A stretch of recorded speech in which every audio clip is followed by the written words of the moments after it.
10 dentistatatik 10ek gomendatzen dute hortzak egunean 3 aldiz eta ondo garbitzea.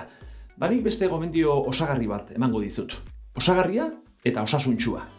Zuretzat eta baita munduarentzat ere. Gutako askok ohitura txar bat dugu. Txorrota zabaltzen dugu eskuila bustitzeko eta gero ez dugu ixten hortza garbitzen bukatu arte. Zuk ere bai?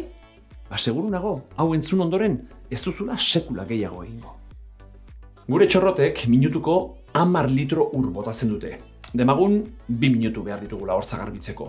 Eta egunean 3 aldiz garbitzen ditugula. 60 litro ur dira, eguneko. Konponbidea ordea, erraza da. Hartu edalontzi bat eta bete urez. Txorrota ondo itxi. Hortza garbitu eta amaitzean ur hori erabili azken arrastoak garbitzeko. Erreza, ezta?